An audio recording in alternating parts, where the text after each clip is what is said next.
देश में कोयला संकट को लेकर एक्शन में प्रधानमंत्री मोदी बिजली मंत्री और कोयला मंत्री के साथ बैठक की। दोनों मंत्रियों ने कहा, कोयले की कोई कमी नहीं, एक हफ्ते में हालत सुधरने की उम्मीद।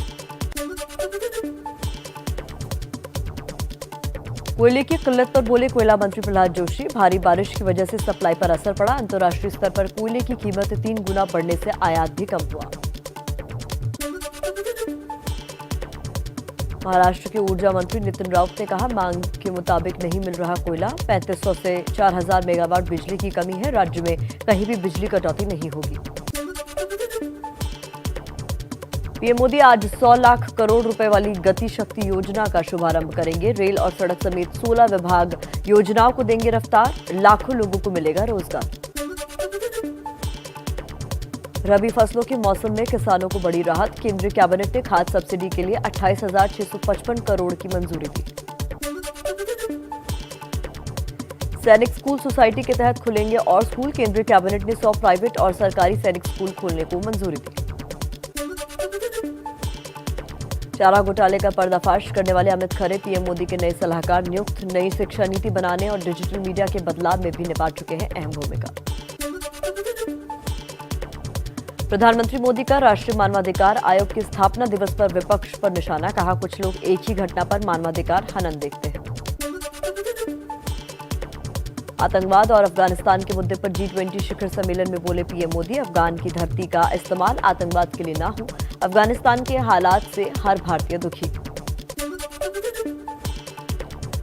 दिल्ली से गिरफ्तार आतंकी मोहम्मद अशरफ को पटियाला हाउस कोर्ट में पेश किया गया। कोर्ट ने पाकिस्तानी आतंकी को 14 दिनों की पुलिस रिमांड में भेज दिया। दिल्ली को दहलाने की साजिश नाकाम। पुलिस ने लक्ष्मीनगर से पाकिस्तानी आतंकी मोहम्मद अशरफ को गिरफ्तार किया। AK-47 और ग्रेनेड बरामद। फर्जी आईडी बनाकर 10 साल से दिल्ली में रह रहा था। दिल्ली पुलिस के मुताबिक बांग्लादेश के रास्ते सिलीगुड़ी से भारत में आया था आतंकी मोहम्मद अशरफ उर्फ नूरी। स्लीपर सेल की तरह काम कर रहा था। कई आतंकी गतिविधियों में शामिल था। जम्मू कश्मीर के पुंछ मुठभेड़ में शहीद 5 जवानों का पार्थिव शरीर आज उनके गांव पहुंचेगा। पूरे राजकीय सम्मान के साथ होगा अंतिम संस्कार। जम्मू में सेना ने शहीद साथियों को दिया गार्ड ऑफ ऑनर। पुंछ हमले में शहीद हुए थे 5 जवान। जम्मू कश्मीर में सुरक्षा बलों ने लिया जवानों की शहादत का बदला। कई जगहों पर आतंकियों के खिलाफ बड़ा ऑपरेशन जारी। शोपिया में 5 आतंकी डेरा गली इलाके में आतंकियों पर रॉकेट लॉन्च कर फायरिंग। देश के दुश्मनों के खिलाफ एक्शन में दिखी NIA। कश्मीर में आतंकी साजिश से जुड़े 16 ठिकानों पर छापा। जम्मू कश्मीर में बने अवैध हथियारों के लाइसेंस को लेकर CBI ने जम्मू कश्मीर, दिल्ली और मध्य प्रदेश 41 जगहों पर छापेमारी की। अहम दस्तावेज और पुरानी करेंसी बरामद की। और अब आपको लखीमपुर हिंसा से जुड़ी हुई खबरों का अपडेट दे देते हैं। लखीमपुर हिंसा को लेकर राष्ट्रपति से आज सुबह 11:30 बजे मिलेगा कांग्रेस का प्रतिनिधिमंडल। प्रतिनिधिमंडल में राहुल और प्रियंका गांधी भी शामिल रहेंगे। लखीमपुर हिंसा में मारे गए किसानों की अंतिम अरदास में उमड़ी भारी भीड़। कांग्रेस महासचिव प्रियंका गांधी और RLD अध्यक्ष जयंत चौधरी भी पहुंचे, लेकिन मंच पर किसी नेता को जगह नहीं मिली। लखीमपुर में मृतक किसानों की अरदास में शामिल होने पहुंची प्रियंका गांधी। रास्ते में दिखाए गए काले झंडे।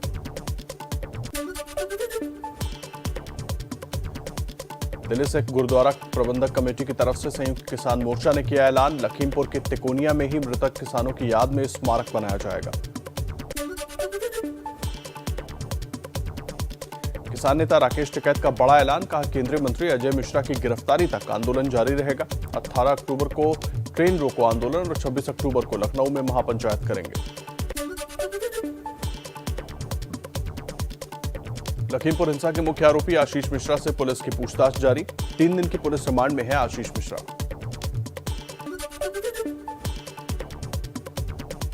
लखीमपुर में आक्रामक अंदाज में दिख रही कांग्रेस को बीजेपी ने घेरा। संबित पात्रा बोले, दूसरे राज्यों में कांग्रेस को नहीं दिखता अत्याचार। राजस्थान में अनुसूचित जाति के युवक की पिटाई हुई, लेकिन वहां कोई नहीं गया। बीजेपी के वार पर अशोक गहलोत का पलटवार, बोले प्रियंका राहुल राजस्थान के हनुमानगढ़ क्यों नहीं आएंगे? क्यों आएंगे? यहां तो हमारी सरकार है। अमित शाह, राजनाथ सिंह को राजस्थान आना चाहिए। और आइए राजनीति से जुड़ी हुई कुछ खबरों पर अपडेट्स आपको देते हैं फटाफट अंदाज में। आरएसएस प्रमुख मोहन भागवत का बड़ा बयान, कहा आजादी के बाद से ही सावरकर को बदनाम करने की मुहिम चली है। अगला नंबर स्वामी विवेकानंद का है। दिल्ली में छठ पूजा के आयोजन पर सियासत है। सार्वजनिक जगहों पर पूजा बैन करने के केजरीवाल सरकार के फैसले के खिलाफ सड़कों पर उतरी बीजेपी। दिल्ली में सार्वजनिक छठ पूजा की मांग को लेकर बीजेपी का सीएम केजरीवाल के घर के बाहर प्रदर्शन। सांसद मनोज तिवारी बैरिकेडिंग से गिरकर घायल हुए। दिल्ली में छठ पूजा के आयोजन को लेकर डिप्टी सीएम मनीष सिसोदिया ने केंद्रीय स्वास्थ्य मंत्री मनसुख मांडविया को लिखी चिट्ठी, गाइडलाइन जारी करने की अपील की। अखिलेश यादव का मिशन यूपी शुरू। समाजवादी पार्टी की विजय रथ यात्रा आज जालौन पहुंचेगी। कल कानपुर से अखिलेश ने की थी शुरुआत। विजय यात्रा के दौरान अखिलेश यादव बोले, बड़ी पार्टियों से गठबंधन का अनुभव अच्छा नहीं रहा। अब छोटे दलों का ले रहे हैं साथ। बीजेपी को सत्ता से बाहर करके ही रहेंगे। अखिलेश यादव की चुनावी यात्रा पर बीजेपी का निशाना। यूपी सरकार में मंत्री सिद्धार्थ नाथ सिंह ने कहा, मुंगेरी लाल की हसीन सपने देख रहे हैं अखिलेश। प्रगतिशील समाजवादी पार्टी के अध्यक्ष शिवपाल यादव का भी चुनाव अभियान शुरू। वृंदावन से रथ यात्रा की शुरुआत की, कहा जनता इस सरकार से नाखुश, परिवर्तन चाहती है। शिवपाल की रथ यात्रा से कांग्रेस को लग सकता है झटका। शिवपाल यादव की रथ यात्रा में कांग्रेस नेता आचार्य प्रमोद कृष्णम साथ दिखे। कहा, यूपी की तानाशाही सरकार को उखाड़ फेंकने में शिवपाल जी की महत्वपूर्ण भूमिका हो सकती है। पंजाब के कांग्रेस प्रदेश अध्यक्ष नवजोत सिंह सिद्धू कल केसी वेणुगोपाल और पंजाब के कांग्रेस प्रभारी हरीश रावत से मुलाकात करेंगे। शाम 6 बजे होगी बैठक। 30 अक्टूबर को दिल्ली में बीजेपी किसान मोर्चा की राष्ट्रीय कार्यकारिणी की बैठक। किसानों से जुड़े मुद्दों पर बातचीत होगी। जेपी नड्डा बैठक को संबोधित करेंगे। मुंबई के क्रूज ड्रग्स केस में शाहरुख के बेटे आर्यन खान की जमानत याचिका पर आज होगी सुनवाई। एनसीबी करेगी विरोध। शुक्रवार से आर्थर जेल में ही बंद है Aryan Khan. NCB zonal director Sameer Wankhede कथित जासूसी मामले की होगी जांच। सूत्रों के अनुसार मुंबई पुलिस कमिश्नर ने दिए जांच के आदेश। वानखेड़े ने जासूसी की शिकायत की थी। अपराध जगत से जुड़ी कुछ खबरों का रुख कर लेते हैं फटाफट अंदाज में। महाराष्ट्र के पुणे में 14 साल की लड़की की एकतरफा प्यार में निर्मम हत्या। पुलिस को लड़की के रिश्तेदार और करीबियों पर हत्या का शक। आरोपियों की तलाश में पुलिस जुटी हुई है। गोरखपुर के मनीष गुप्ता हत्याकांड में 2 और पुलिस वाले गिरफ्तार। राहुल दुबे और प्रशांत कुमार को पुलिस ने गिरफ्तार किया। अब तक 4 आरोपी पकड़े गए। इंटरनेशनल बुलेटिन की शुरुआत करेंगे बड़ी खबर से, जो पाकिस्तान से आई है। पाकिस्तान ने एक बार फिर कश्मीर का राग अलापा है। पाकिस्तान के विदेश मंत्री शाह महमूद कुरैशी ने कजाकिस्तान में कश्मीर का मुद्दा उठाते हुए कहा कि भारत के साथ मुख्य विवाद जम्मू कश्मीर है और उसके समाधान के बिना दक्षिण एशिया में स्थायी शांति संभव नहीं है। पाकिस्तान को कई बार भारत दुष्प्रचार से बचने के लिए बता चुका है, लेकिन बार बार पाकिस्तान कश्मीर राग अलापने से बाज नहीं आता। पाकिस्तान ने अंतर्राष्ट्रीय मंच पर एक बार फिर कश्मीर का राग अलापा है। कश्मीर का मुद्दा हल हुए बिना दक्षिण एशिया में शांति असंभव, ऐसा कहा गया है पाकिस्तान के विदेश मंत्री शाह महमूद कुरैशी की तरफ से।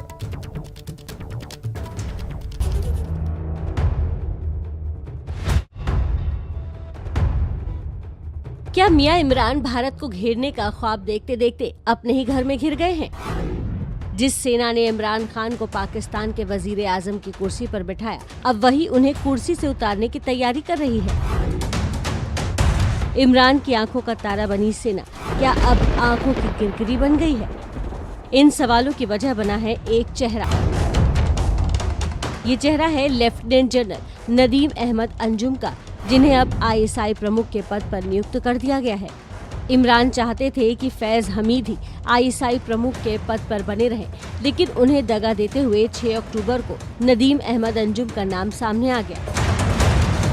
आईएसआई प्रमुख को लेकर हुए इस फैसले के बाद घर की फूट खुलकर सामने आ गई। इमरान सरकार ने भी सेना के खिलाफ मोर्चा खोल लिया और कह दिया कि नियुक्ति तो प्रधानमंत्री ही करेंगे।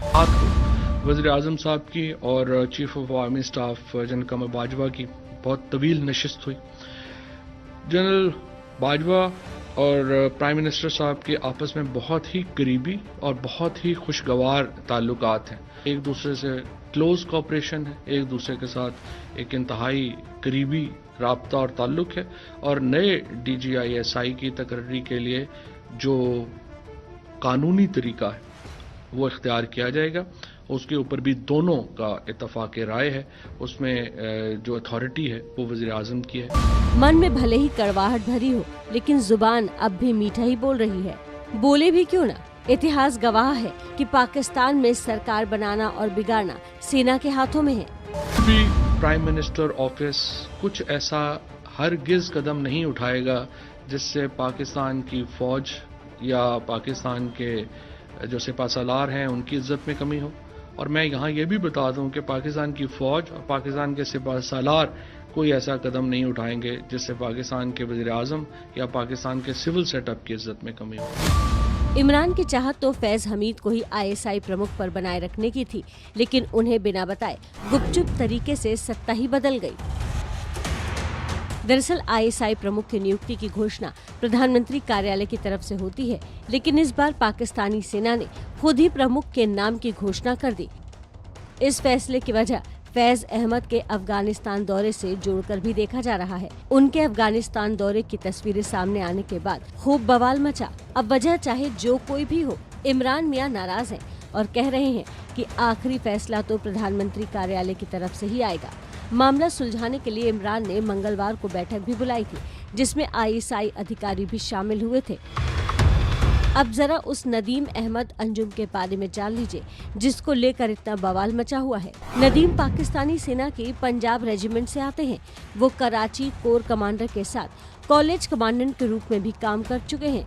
नदीम को बलूचिस्तान में कई अभियान चलाने के लिए जाना जाता है। वो फ्रंटियर कॉर्प्स बलूचिस्तान के महानिदेशक रहे। इतना ही नहीं, नदीम को मोहसिने बलूचिस्तान और ग्लेशियर ब्रेन शार्प रिफ्लेक्सेस का खिताब भी मिला है।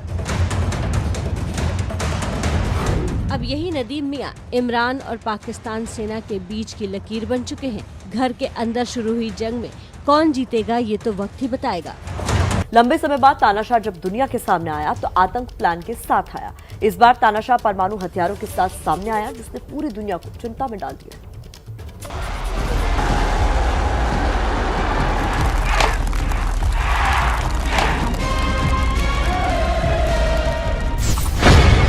नॉर्थ कोरिया के तानाशाह किम जोंग उन का ये तो सिर्फ ट्रेलर है, क्योंकि असल फिल्म इससे भी खतरनाक है, जो रिलीज होने से पहले ही तबाही की आहट लेकर आ रही है।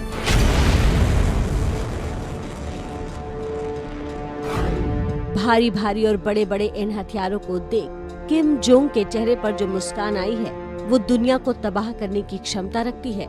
ये कोई मामूली हथियार नहीं, बल्कि बर्बादी का सैलाब लाने वाले परमाणु हथियार हैं। और इन खतरनाक हथियारों का जखीरा हाथ लग गया है दुनिया के सबसे सनकी तानाशाह किम जोंग उन के।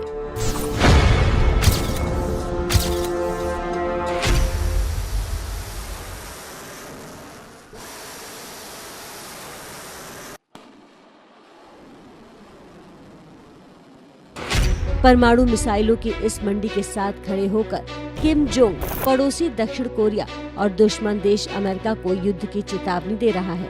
उत्तर कोरिया की राजधानी प्योंगयांग में आयोजित सेल्फ डिफेंस 2021 की प्रदर्शनी में दिए भाषण में किम जोंग ने कहा, हमारे देश का सबसे महत्वपूर्ण उद्देश्य एक अजेय सैन्य क्षमता रखना है, जिसे कोई चुनौती देने की हिम्मत नहीं कर सकता।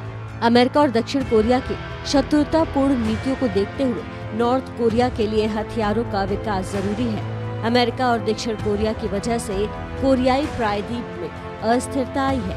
अमेरिका अक्सर संकेत देता है कि वो नॉर्थ कोरिया के प्रति शत्रुतापूर्ण व्यवहार नहीं रखता है, लेकिन जमीन पर उसका व्यवहार देखकर अमेरिका की कथनी पर भरोसा नहीं किया जा सकता है।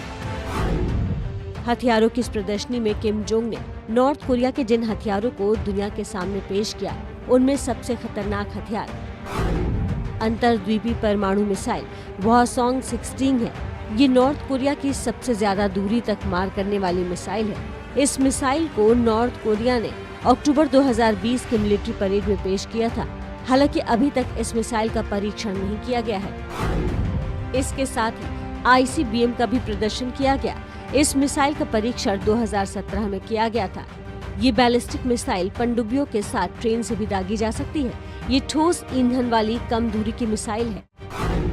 नॉर्थ कोरिया ने पिछले महीने परीक्षण की गई हाइपरसोनिक मिसाइल को भी प्रदर्शनी में पेश किया। ऐसा नहीं है कि मिसाइलों का लगातार परीक्षण सिर्फ नॉर्थ कोरिया की ओर से किया जा रहा है। पड़ोसी साउथ कोरिया भी अपनी सुरक्षा को देखते हुए नॉर्थ कोरिया को टक्कर देने के लिए इस मिसाइल रेस में कूद चुका है।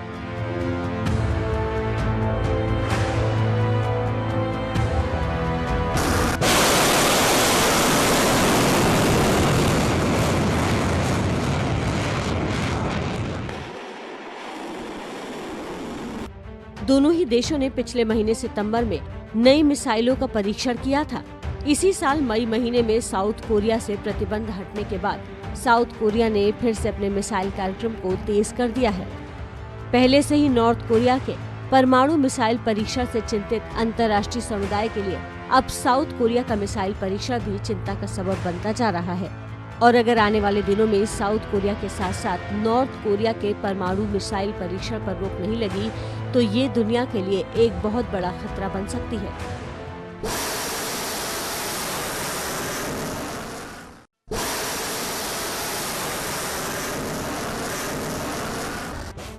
पिछले महीने जब लंबे समय के बाद तानाशाह किम अपनी सेना की परेड में शामिल हुआ था तो माना जा रहा था कि कद काठी से बदला किम अपने तानाशाही रवैये में भी बदलाव लाएगा। लेकिन लगातार परमाणु परीक्षणों से नॉर्थ कोरिया ने जग जाहिर कर दिया है कि नॉर्थ कोरिया का भले रंग रूप बदल गया है, लेकिन उसके इरादे अब भी पहले की तरह ही खतरनाक हैं, जो दुनिया को परमाणु अटैक के विध्वंसक रेस की ओर लेकर जा रहा है। देश की जनता से जुड़ी एक बड़ी खबर जिससे सीधा ताल्लुक आपसे है, वो आपको बता देते हैं। आम नागरिकों से जुड़ी हुई बड़ी खबर यह है कि दिल्ली NCR में 13 दिन में दूसरी बार CNG और PNG के दाम बढ़ गए। दिल्ली में CNG 2 रुपए 28 पैसे प्रति किलो महंगी हो गई है, वहीं PNG 2 रुपए 10 पैसे प्रति क्यूबिक मीटर की दर से महंगी हो गई है। तो एक बार फिर से आपको जेबें ढीली करनी पड़ेंगी। CNG और PNG के दाम 13 दिनों में दूसरी बार बढ़ गए। कोलकाता में बरिशा क्लब के दुर्गा पूजा पंडाल का अनोखा अंदाज। भांगेर मां यानी मां विभाजित की थीम बना पंडाल। शरणार्थी संकट और विभाजन के बाद की पीड़ा दिखाई गई। टीएमसी विधायक और सोशल मीडिया स्टार मदन मित्रा ने रचा नया गीत। 265 साल पुरानी राजबाड़ी की गीत पूजा में गाया गीत। नवरात्र के मौके पर खास पूजा में शामिल हुई अभिनेत्री काजोल मुंबई के नॉर्थ बॉम्बे दुर्गा पूजा समिति की ओर से आयोजित दुर्गोत्सव में पहुंची। मां दुर्गा का आशीर्वाद लिया।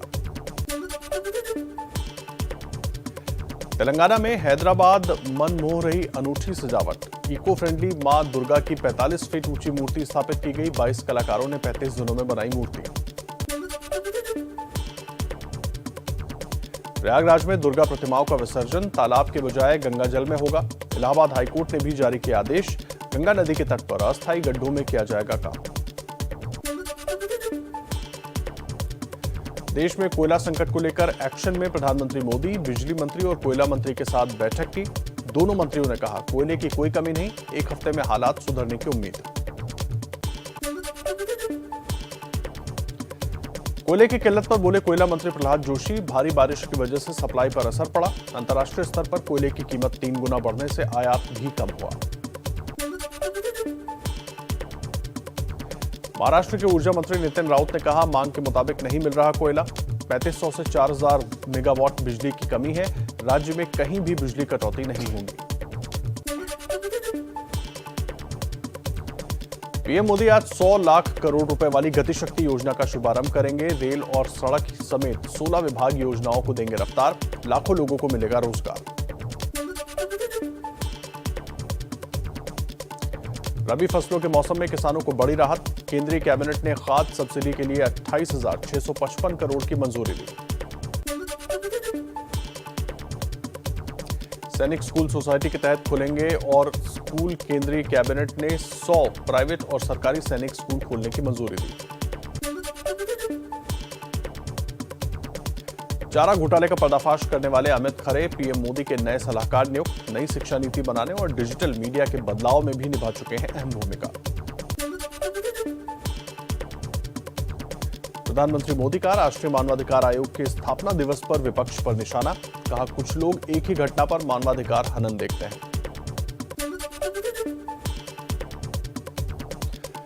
आतंकवाद और अफगानिस्तान के मुद्दे पर G20 शिखर सम्मेलन में बोले पीएम मोदी, अफगान की धरती का इस्तेमाल आतंकवाद के लिए ना हो, अफगानिस्तान के हालात से हर भारतीय दुखी।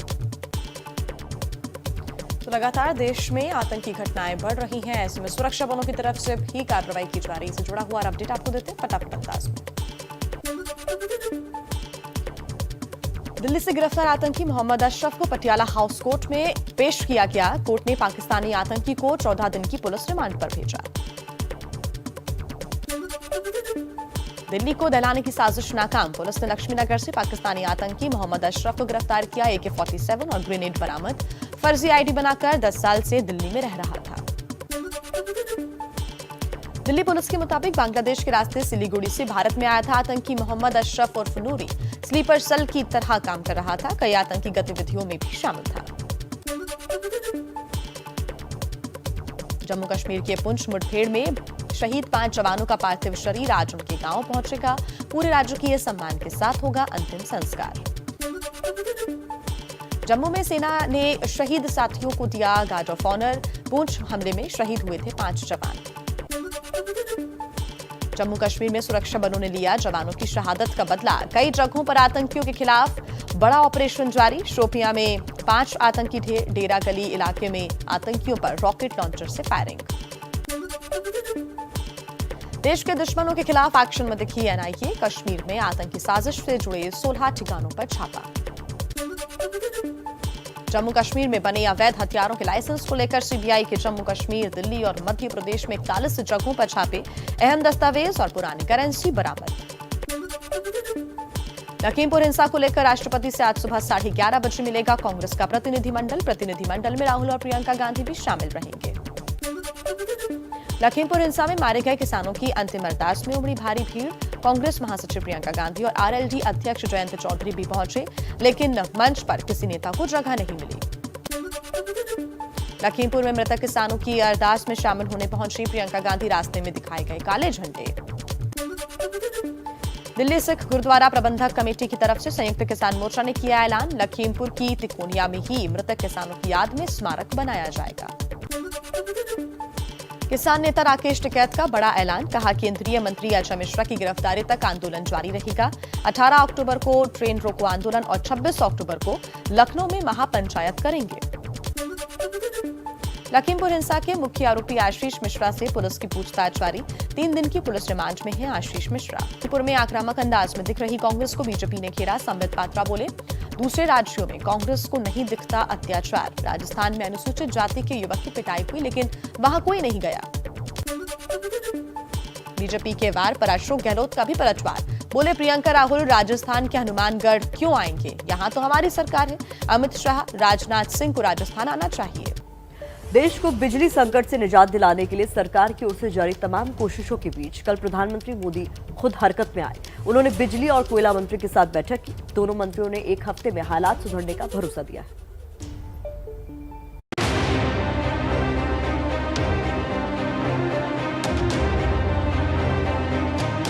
जो डिमांड है वो डिमांड कैसे भी करके पूरा किया जाए। India will become entirely Atmanirbhar as far as coal is concerned. I am assuring this supply will be continued.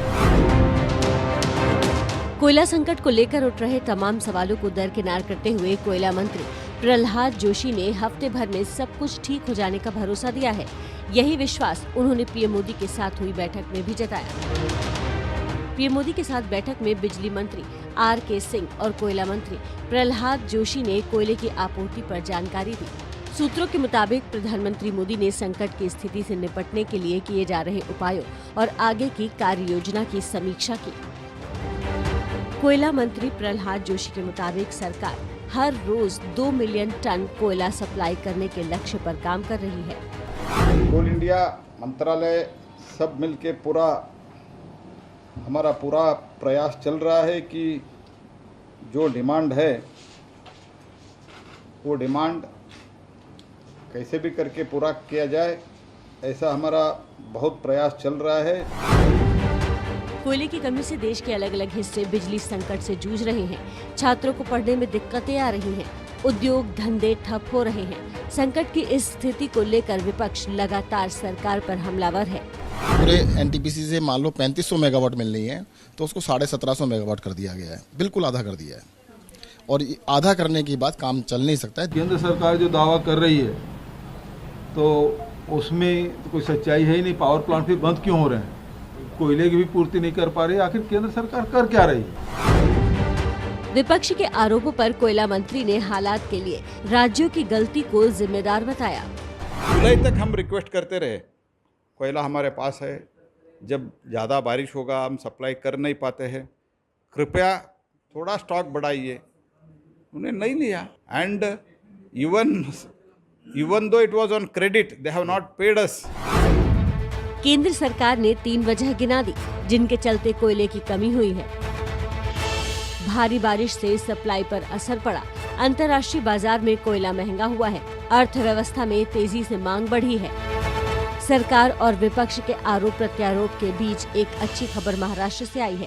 Maharashtra के ऊर्जा मंत्री नितिन राउत के मुताबिक राज्य को मांग के मुताबिक कोयला तो नहीं मिल रहा, लेकिन कहीं भी बिजली कटौती नहीं की जाएगी। राज्य ने जो कमिटमेंट किया है बिजली ग्राहकों के साथ, हमारे ग्राहकों के साथ, ग्राहक तो हमारी देवता है। ग्राहक अगर नहीं होंगे और वो बिजली का बिल नहीं देंगे तो हम खुद संकट में आ जाएंगे। इसलिए उनके साथ समन्वय हमारा होना आवश्यक है। इसलिए हम किसी भी प्रकार की लोड शेडिंग इस प्रदेश में करने वाले नहीं है। जनता बिजली कटौती और महंगाई से राहत मिलने की राह देख रही है।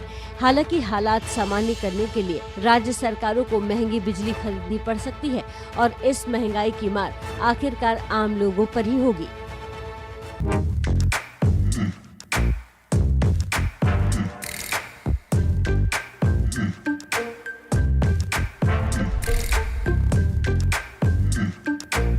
नमस्ते भारत, गुड मॉर्निंग। सुबह सुबह का टाइम है, भूख लगी है बहुत तेज। और जैसे कि दुनिया में 2 तरह के लोग होते हैं, जो एक खाने के लिए जीते हैं, दूसरे जीने के लिए खाते हैं, और हम और आप तो खाने के लिए जीते हैं।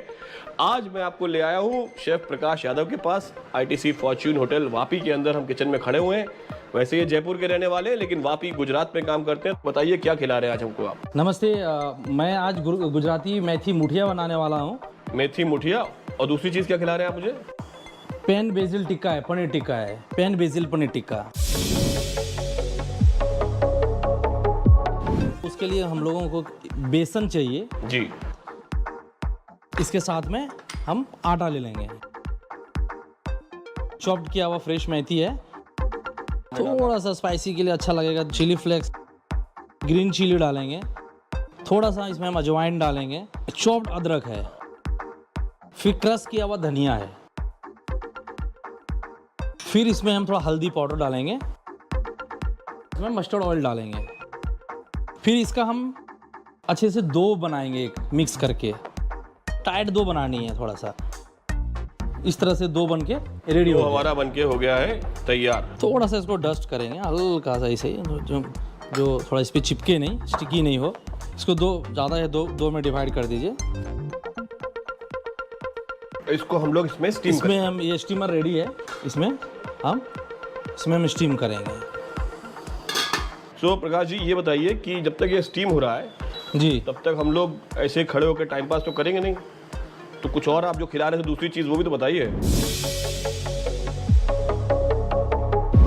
इसमें थोड़ा फ्यूजन है ये, और हेल्दी भी है इसमें। देखिए ऐसा है कि 2 बार आपने सुना होगा इनके मुंह से कि बहुत हेल्दी है, हेल्थ कॉन्शियस बहुत ज़्यादा है। आप देख सकते हैं फिटनेस खुद भी मुझे लगता है जिम में जाते होंगे आप। और हम लोग को ये आपको बता दें कि हम दोनों ही डबल वैक्सीनेटेड हैं, इसलिए कोई खतरे की बात नहीं, हम हेल्दी काम ही कर रहे हैं यहाँ पर। तो आप बताइए साहब क्या कर रहे हैं आप? सबसे पहले हम क्या करेंगे, मेरे पास फ्रेश क्रीम है, हम इसमें फ्रेश क्रीम लेंगे। फिर हम हैंग कर्ड लेंगे, दिस इज हैंग कर्ड। इसमें थोड़ा जिंजर गार्लिक का पेस्ट डालेंगे। इसको अच्छे से मिक्स करेंगे हम। थोड़ा सा सॉल्ट डालेंगे। बेसिल पेस्टो आप क्या कर सकते हैं, फ्रेश बेसिल जो तुलसी बोलते हैं वो, इसमें हल्का थोड़ा सा ऑलिव ऑयल और पाइन नट्स आता है और थोड़ा सा गार्लिक लेके इसको आप पेस्ट कर लीजिए, थोड़ा सा ऐड करेंगे। तो मैं तुलसी तेरे खाने की है, मतलब आंगन से तो निकल के आ गई ना यहाँ पे। अब रेडी हो गया मैरिनेशन। अब इसके अंदर हम क्या करेंगे, ये पनीर को हम मिक्स करेंगे, फिर हम 7 स्टिक लेंगे। हम क्या करते हैं, तंदूर में भी बना सकते हैं, हम बता रहे हैं आपके घर के हिसाब से, बहुत इजी प्रिपरेशन है। थोड़ा इसके बीच में हम ब्रोकली डालेंगे, ब्रोकली भी रखा हुआ है, फिर अनियन डालेंगे इसके अंदर। ये रेडी हो गया सर, इसको शैलो फ्राई करेंगे। शैलो फ्राई करेंगे, चलिए। इसको थोड़ा पैन को थोड़ा हीट होने देंगे, थोड़ा सा ये पैन गर्म हो जाए। और अभी ये इधर ये स्टीम चल रहा है। हाँ, ये जो गुजराती मुठिया जो हम लोगों ने बना के स्टीम के लिए रखा था, ये 15 से 20 मिनट टाइम लगता है इस स्टीम होने में, वो इधर चल रहा है, काम चालू है। काम चालू है। अब ये देखिए हम इसमें ग्रिल करेंगे। वाह, इसको अच्छे से कलर देंगे, दोनों तरफ ग्रिल हो जाएगा। इसको ये ग्रिल्ड हो ही गया है, देखिए कलर आ गया इस तरफ। धीरे से इसको हम ऐसे करके पलट दिया इसको। ये ऑलमोस्ट रेडी हो गया है, ऑलमोस्ट रेडी हो गया है। अब हम इसको यहाँ से उठा के प्लेट में हम प्लेट में लगा सकते हैं। लगा सकते। प्रिपरेशन के भी बड़े मायने होते हैं। देखिए, जैसे ये देखिए जिस तरह से ये लगा रहे हैं प्लेट में, अगर ये प्लेट सजी हुई नहीं होती तो इसका आधा स्वाद उसी में चला जाता है। अब ये हो गया, देखिए, pan BECIL paneer tikka. Pan BECIL paneer tikka, साथ में बेसिल का पेस्ट इस पे लगा रहे हैं ऊपर से थोड़ा सा, और बेसिल का फ्लेवर देने के लिए आप थोड़ा सा इसके ऊपर और आप लगा सकते हैं। अब ऊपर से चाट मसाला भी डालिए जैसे आपको तो पसंद है। हाँ, स्वादानुसार वाला। स्वादानुसार वाला। ठीक है, ये एक डिश हमारी हो गई रेडी।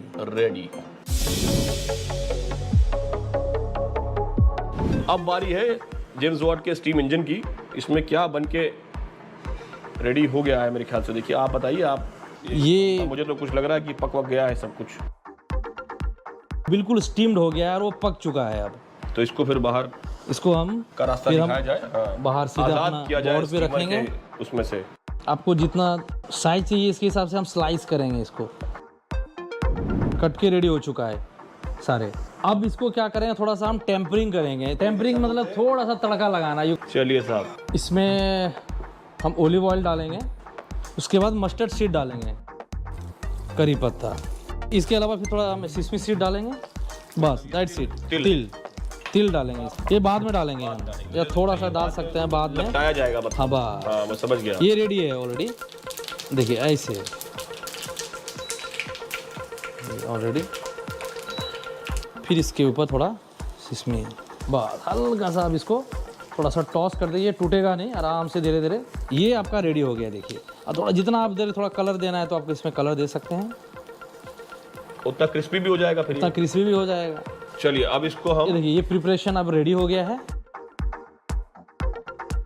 अच्छा, अब इस पे आप कह रहे हैं कि टेस्ट के हिसाब से किसी को चाट मसाला, थोड़ा सा चाट मसाला डालना हो। तो ये पनीर शास्त्रिक टिक्का तो हम लोग खाते रहते हैं, मतलब उसमें आपने बेसिल का जो एक फ्यूजन दे दिया मैंने, बेसिल का जो आपने वो तड़का लगाया है, लेकिन इसमें जो तड़का लगा है वो बहुत बढ़िया है। मैं आपसे सविनय निवेदन करूंगा कि प्रकाश जी की रेसिपी को घर में बना के जरूर देखें।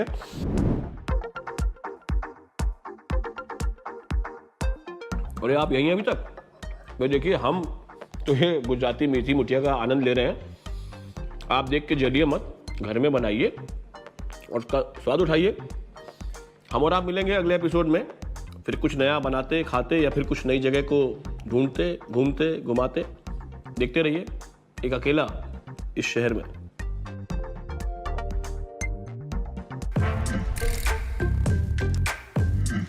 अब हम आपको सास और बहू की एक ऐसी कहानी दिखाने जा रहे हैं जिसको देखकर आपको गर्व भी महसूस होगा और समाज को बदलने की प्रेरणा भी मिलेगी। हाथ में लोटा और सीटी बजते ही शुरू हुई ये दौड़। और ये देखिए, रेस शुरू हो चुकी है। वाकई में एक बहुत ही अलग समाज को बदलने के लिए है। ये दौड़ एक मजबूत सास की है जो एक समय में मजबूर बहू थी। पूरे देश को भोपाल से सटे फंदा कला गांव की 50 से 60 साल की ये बुजुर्ग महिलाएं अपनी बहुओं को खुले में शौच नहीं जाने की शपथ लेकर दौड़ी हैं। इनकी शपथ है कि बहू रहते इनके साथ जो दिक्कतें आई वो अब ये अपनी बहू को नहीं झेलने देंगी। और बहुओं को समझाने के लिए थी कि बेटा हमने बहुत दिन तक शौचालय बाहर गए खुले में सोच किया, अब है ना अब तुम घर में ही शौचालय बना दिया। फिनिशिंग लाइन पर कई बहुएं फूल माला लेकर खड़ी थी। रेस खत्म होते ही इन्होंने उसे अपनी सास के गले में डाल दिया और गले लग गए। दरअसल खुले में शौच नहीं करने को प्रेरित करने वाली ये अनोखी लोटा दौड़ भोपाल जिला प्रशासन ने आयोजित की थी। ये सास से एक्चुअली इस गाँव की पहले बहू थी, उन्होंने बहुत झेला है। देखिए उसमें लिखा हुआ है कि मैं जिंदगी में लोटा लेके जाती रही, अब मेरी बहू नहीं जाएगी। ये एक संकल्प है एक महिला का जो अपनी परिवार की दूसरे घर से आई वाली बेटी के लिए कुछ करना चाहती है। तो एक नई शुरुआत है। 2014 से स्वच्छ भारत मिशन के तहत खुले में शौच से मुक्ति के लिए केंद्र सरकार अभियान चला रही है। महात्मा गांधी की 150वीं जयंती पर पीएम मोदी ने देश को खुले में शौच मुक्त घोषित किया था। आपको देश के अलग अलग हिस्सों से आई नवरात्र पूजन की तस्वीरें दिखाते हैं।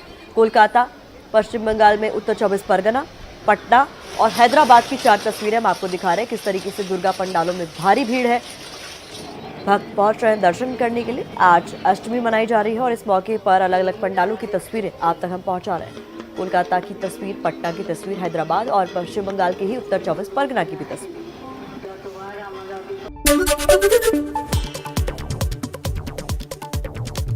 देश में कोयला संकट को लेकर एक्शन में प्रधानमंत्री मोदी बिजली और कोयला मंत्रियों के साथ बैठक की। दोनों मंत्रियों ने कहा कोयले की कोई कमी नहीं है, 1 हफ्ते में हालात सुधरने की उम्मीद।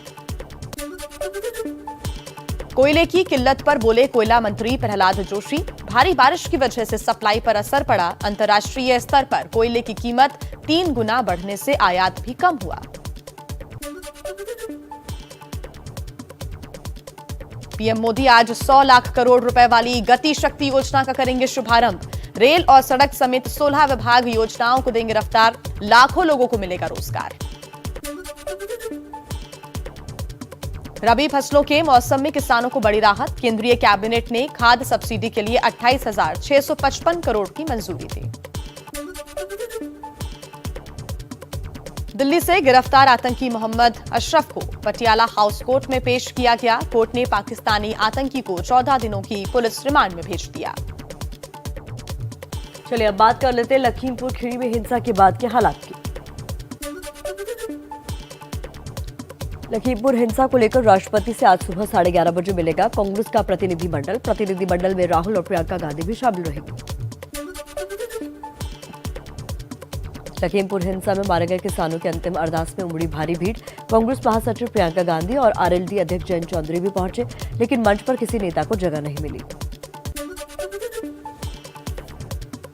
दिल्ली सिख गुरुद्वारा प्रबंधक कमेटी की तरफ से संयुक्त किसान मोर्चा ने किया ऐलान, लखीमपुर की तिकोनिया में ही मृतक किसानों की याद में स्मारक बनाया जाएगा। किसान नेता राकेश टिकैत का बड़ा ऐलान, कहा केंद्रीय मंत्री अजय मिश्रा की गिरफ्तारी तक आंदोलन जारी रहेगा। 18 अक्टूबर को ट्रेन रोको आंदोलन और 26 अक्टूबर को लखनऊ में महापंचायत करेंगे। लखीमपुर हिंसा के मुख्य आरोपी आशीष मिश्रा से पुलिस की पूछताछ जारी। 3 दिन के पुलिस रिमांड में है आशीष मिश्रा। और अब रुख करते हैं राजनीति की खबरों का। आरएसएस प्रमुख मोहन भागवत का बड़ा बयान, कहा आजादी के बाद से ही सावरकर को बदनाम करने की मुहिम चली है। अगला नंबर स्वामी विवेकानंद का है। दिल्ली में सार्वजनिक छठ पूजा की मांग को लेकर बीजेपी का सीएम केजरीवाल के घर के बाहर प्रदर्शन। सांसद मनोज तिवारी बैरिकेड से गिरकर घायल हुए।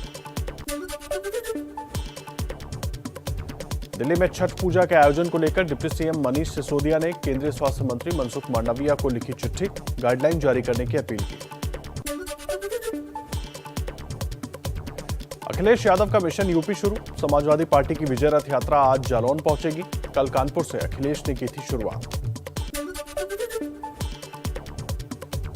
पंजाब के कांग्रेस प्रदेश अध्यक्ष नवजोत सिंह सिद्धू कल केसी वेणुगोपाल और पंजाब के कांग्रेस प्रभारी हरीश रावत से मुलाकात करेंगे। शाम 6 बजे होगी बैठक। और आइए अब अपराध की बड़ी खबरें देख लेते हैं फटाफट अंदाज में। मुंबई के क्रूज ड्रग्स केस में शाहरुख के बेटे आर्यन खान की जमानत याचिका पर आज सुनवाई। एनसीबी करेगी विरोध।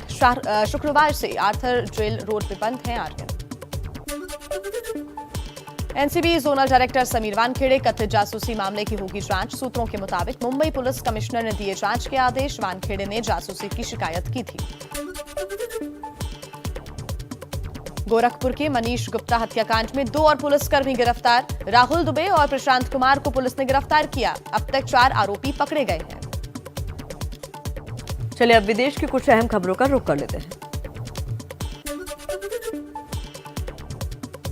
अमेरिका के दौरे पर वित्त मंत्री निर्मला सीतारमण आज G20 समूह के वित्त मंत्रियों और केंद्रीय बैंक के गवर्नरों की बैठक में हिस्सा लेंगे। जहां छठ पूजा को लेकर सियासी संग्राम छिड़ गया है। मंगलवार को मनोज तिवारी बीजेपी कार्यकर्ताओं के साथ केजरीवाल के घर का घेराव करने पहुंचे, लेकिन चोटिल होकर वापस लौटे।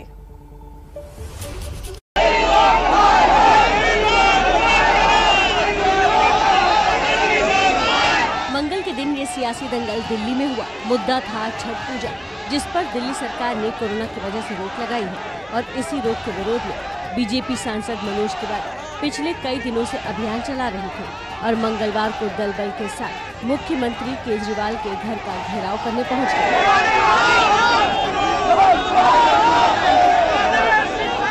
घर के बाहर दिल्ली पुलिस बैरिकेडिंग के साथ पहले से तैयार थी और फिर हुआ वही जो अक्सर होता है।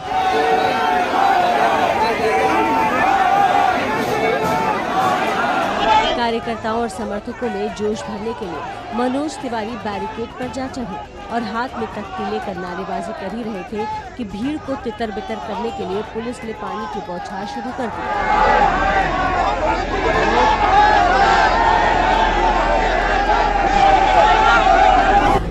पानी का फोर्स इतना तेज था कि मनोज तिवारी जमीन पर आ गिरे।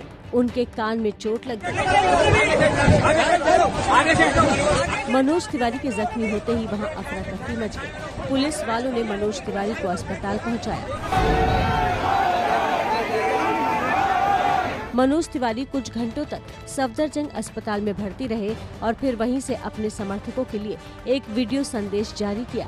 बाकायदा डॉक्टरों को भी अपने वीडियो फ्रेम में रखा ताकि मुद्दे की गंभीरता बनी रहे। मुझे चोट तो लगी है, लेकिन बहुत चिंता की बात नहीं है। हम डेंजर से बाहर हैं। हम लोग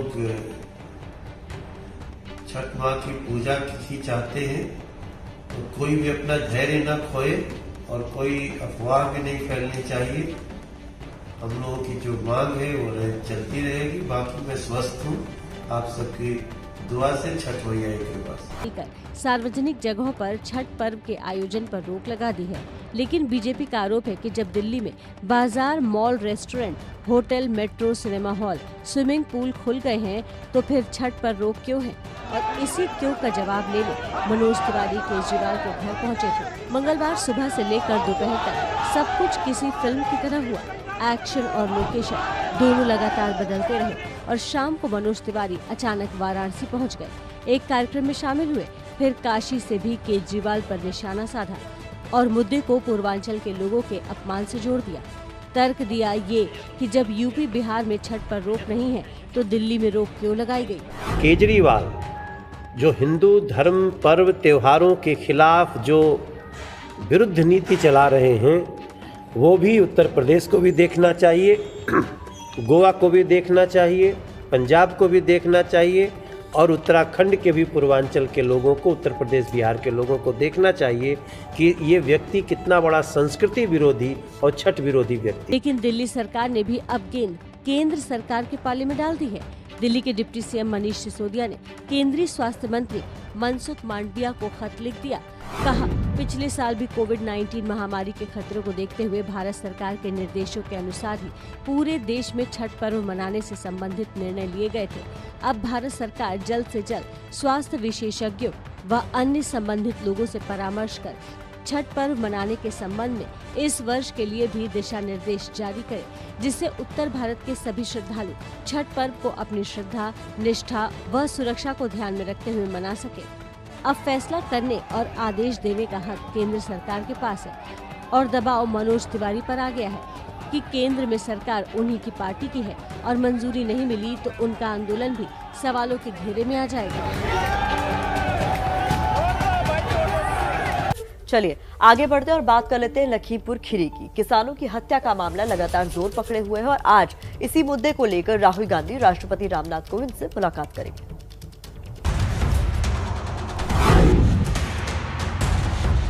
वो इस्तीफा दे, उसको बर्खास्त करें, उसकी गिरफ्तारी हो। किसानों के साथ धोखा हुआ है, किसानों के साथ अन्याय हुआ है। किसानों के साथ जो है घड़ियालू आंसू बहा रहे हैं। किसान इस प्रदेश का, इस देश का गुमराह होने वाला नहीं है।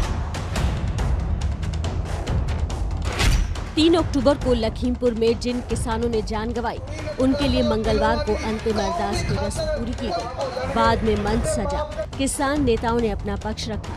तय हुआ कि जैसे आशीष मिश्रा को जेल भिजवाया गया, वैसे ही केंद्रीय गृह राज्य मंत्री अजय मिश्रा को भी भिजवाना है, भले ही फिर से मुहिम क्यों न चलानी पड़े। डिमांड भी आप लोगों की कि एमओएस होम अजय मिश्रा की बर्खास्तगी हो, बर्खास्त हो, गिरफ्तारी हो।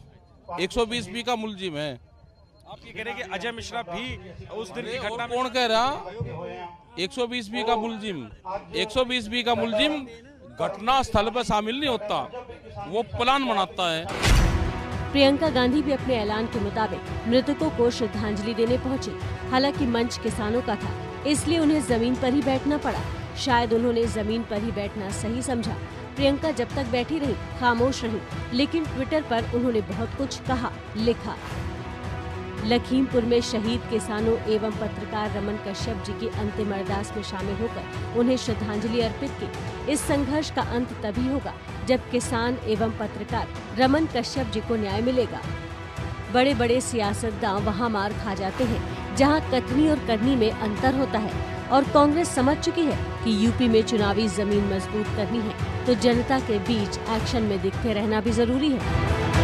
इसलिए राहुल गांधी की अगुवाई में आज कांग्रेस का प्रतिनिधिमंडल राष्ट्रपति से मिलेगा।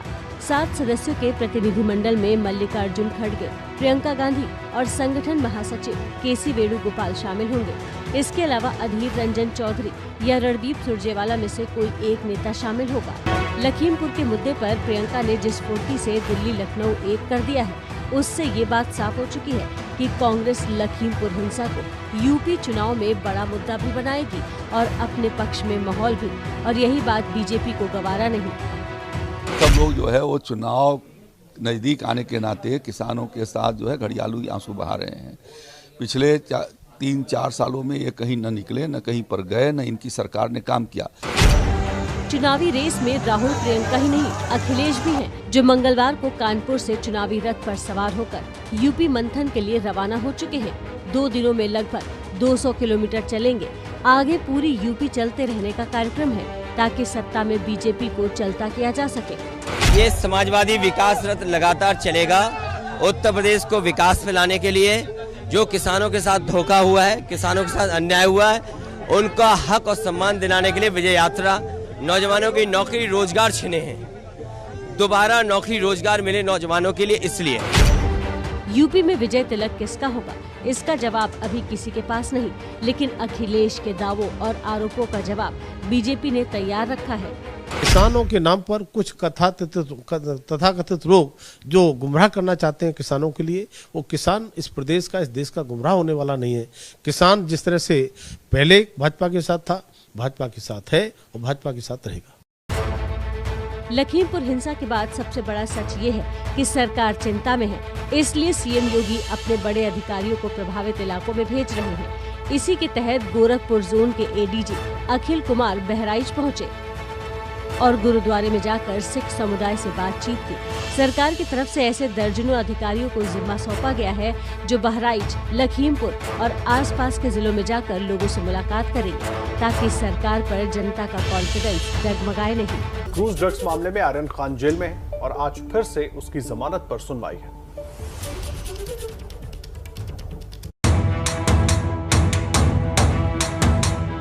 क्रूज ड्रग्स केस में जांच और जमानत का खेल पिछले 10 दिनों से चल रहा है और आज एक बार फिर से अदालत में एनसीबी और आरोपियों के वकील की जोर आजमाइश होगी। शाहरुख के बेटे आर्यन खान के वकील सतीश मान शिंदे ने बीते सोमवार को विशेष अदालत में जमानत की अर्जी दी थी, जिस पर आज सुनवाई होगी।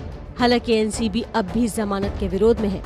पिछली बहस में आर्यन के वकील ने दलील दी थी कि आर्यन को फंसाया गया है और जमानत से जांच नहीं रुकेगी। हालांकि एनसीबी कह रही है कि जमानत याचिका पर तत्काल सुनवाई की आवश्यकता ही नहीं है।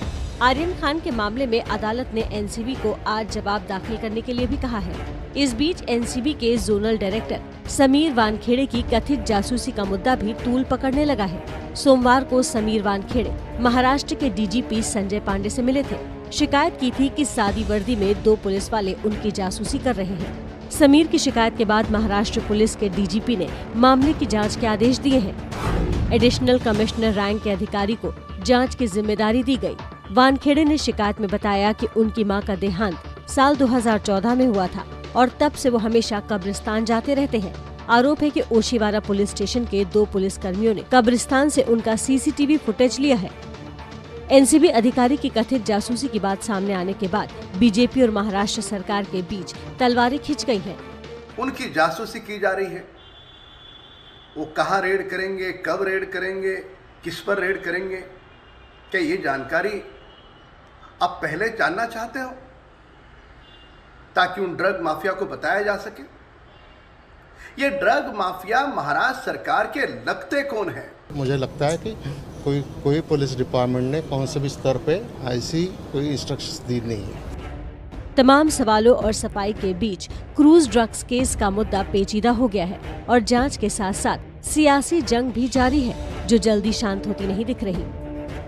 और इस बीच एक बड़ी खबर आपको बता दें दिल्ली से, जहां चल रहे बिजली विवाद में आज एनटीपीसी ने दिल्ली सरकार को ही कटघरे में खड़ा कर दिया है।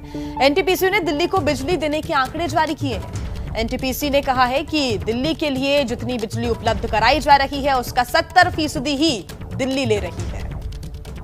तो एनटीपीसी से हमें जरूरत का महज 50% ही बिजली मिल रही है, दिल्ली सरकार का ऐसा कहना है। चलिए अब आपको सुनवाते हैं दिल्ली सरकार का वो बयान जिसमें उसने एनटीपीसी पर जरूरत का 50% ही बिजली देने का आरोप लगाया था। 17 रुपये यूनिट, 20 रुपये यूनिट बिजली खरीद रहे हैं, मार्केट से खरीद के तब सप्लाई कर पा रहे हैं, जिनसे हमारे एग्रीमेंट्स हैं। सबसे ज़्यादा हमारे एनटीपीसी के साथ हैं। एनटीपीसी ने सीधा ही कटौती करके ना आधी कर दी।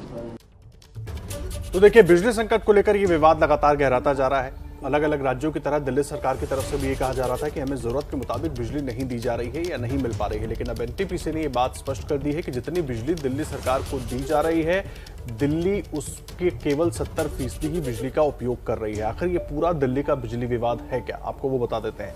देखिए, दिल्ली सरकार ने एनटीपीसी पर आरोप लगाया। दिल्ली सरकार की तरफ से कई बार बयान दिया गया कि एनटीपीसी जितनी बिजली दिल्ली को उपलब्ध कराती है उतनी बिजली नहीं दी जा रही है। एनटीपीसी ने उत्पादन आधा किया है, ऐसा दिल्ली सरकार की तरफ से कहा गया। एनटीपीसी जरूरत का 50% ही मुहैया करा रही है। दिल्ली को रोज 250 मेगावाट बिजली मिल रही है, यह दावा दिल्ली सरकार की तरफ से किया गया। एनटीपीसी का कहना है कि दिल्ली को उपलब्ध बिजली जो उपलब्ध कराई जा रही है, दिल्ली उसका केवल 70% ही बिजली का इस्तेमाल कर रही है, यानी कि 30% बिजली का इस्तेमाल दिल्ली नहीं कर रही है। और दिल्ली मार्केट से बिजली खरीदने को मजबूर है, ये भी दिल्ली सरकार की तरफ से कहा गया।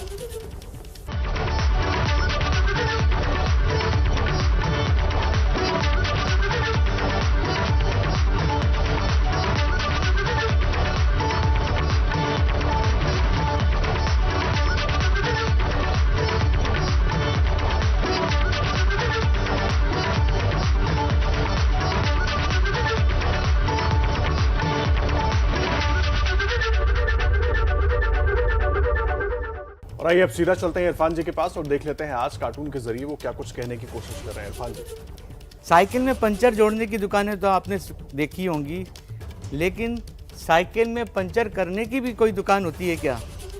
अखिलेश के साथ में ऐसा ही कुछ हो रहा है।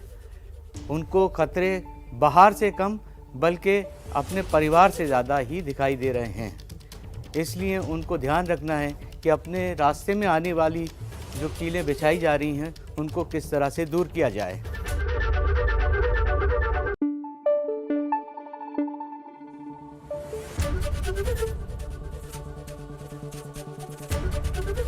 एबीपी न्यूज़ आपको रखे आगे।